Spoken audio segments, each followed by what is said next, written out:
Yeah, you used a great phrase there from a favorite author of both of ours. It sounds like Henry Nouwen, Yeah. wounded healer. What does that mean to you, particularly with your not only your own story, your own journey, but your vocation?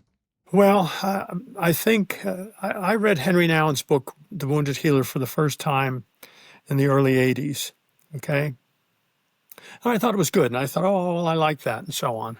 And then, in what for me was a God moment, I reread it a couple of years later, and it had a tremendous impact on me.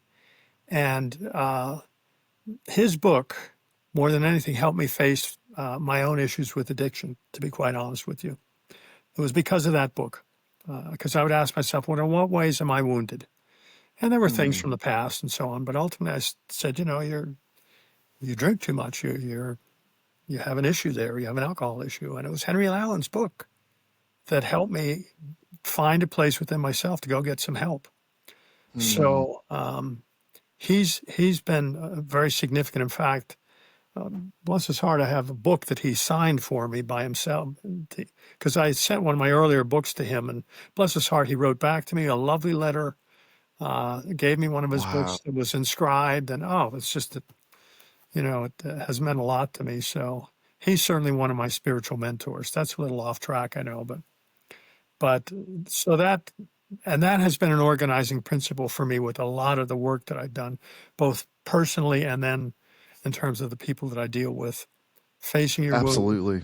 facing your wounds, try to grow from them, try to learn something from them, and then if you can be of service to other people, even better. I imagine that some listeners are hearing what you're saying and maybe thinking to themselves, well, maybe I didn't suffer from clergy abuse, or maybe I was never a veteran, or however, the language you're speaking, the words you're using to name this chasm that we can call it trauma, Right. may be really resonating with some. So, can we Absolutely. just go to kind of ground level here?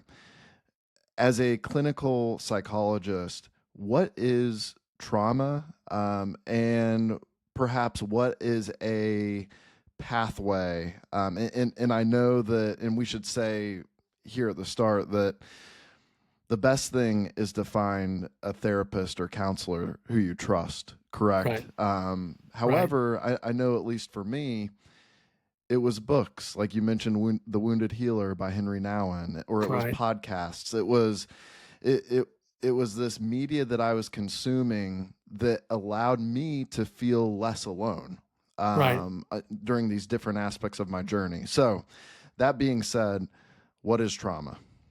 Well, when we talk about trauma, you need to keep two things in mind because there's the official diagnostic definition of trauma, which really has to do with exposure to death or near death or life threatening kinds of situations, to include sexual assault and so on.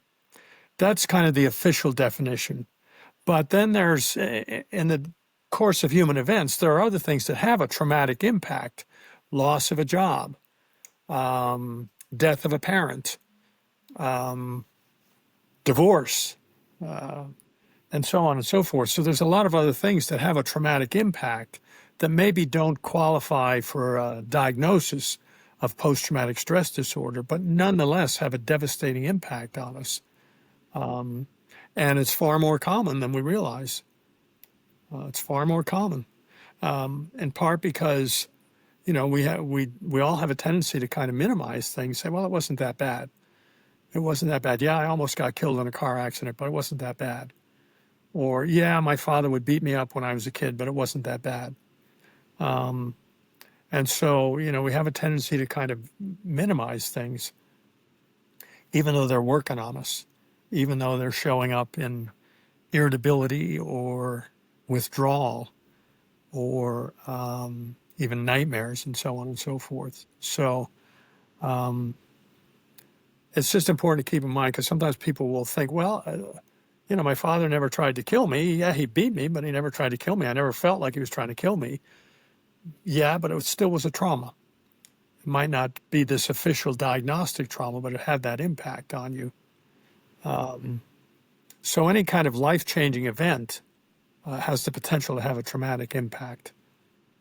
Yeah, it's a rupture. It sounds like Right, it is a rupture in your life in a way that right, drastically changes everything on some right. level. And a lot of people will do their best to, I mean, I do believe I've met some really resilient people who've been through some awful things and just managed to keep going forward. And I've seen that a lot in my work. That's part of what kept me going. Um, and and so that's very, very common. Um, but with a lot of people, like in my work, uh, it may not be the reason that they came to somebody like me. But if we just dig around a little bit, sure enough, for a lot of us, there's trauma in our background. And um, yeah, indeed, there's no correct way to deal with that. I think one of the things that when people are trying to heal from trauma, one of the things that is hard for them to accept is you're not going to forget this stuff. You know, I've had people come in and ask me, can you help me forget what happened in my childhood or what happened in Iraq or Afghanistan or what happened with that priest or whatever? I've had people ask me that, and the answer is no. No, how could you? How could we forget those kind of events? Um, and so the process of healing, whether it's with therapy or anything else, really involves reclaiming power from an event that has happened. Um, and of course, one of the strong ways that we can reclaim power uh, is learning to, how can I take this and be of assistance to somebody else? You know, the wounded healer image, it's the cornerstone of 12-step programs. Okay, it's the cornerstone of that. We see that with veteran support groups. I mean, veterans who are frustrated with the VA and so on, they're turning to help one another out. And again, it's that image of wounded healer. Even in the whole clergy abuse issue, the SNAP group that was developed up in Boston as a support group for victims of clergy abuse. Again, it's saying, okay, let me take what has happened to me, but let me get some of the power back so that I can talk about it and then I can be of service to other people. Yeah, that's what is so complex to me and nuanced about this is that on one level, a trauma always goes with you, which sounds very daunting. It's in a sense you're almost working through it throughout the rest of your life. Right. And then on another level, in the midst of that, you have to reclaim your power hundreds, thousands of times probably Right. as this trauma is going with you. Do you know what I'm saying? Like Yes, I'm not absolutely. saying those two things are at odds, but Well, it's it has to certainly do with, complex. Yeah. well, and it has to do with not letting trauma define who I am. Hmm. Okay. The fact that these things happened to me, the fact that I saw and did some things in combat, the fact that this priest molested me, the fact that I was sexually abused as a child, um, that doesn't have to define who I am. Okay. Unless I let it. Um, you know, I'm damaged goods. I've had people say that to me. I'm damaged goods, you know?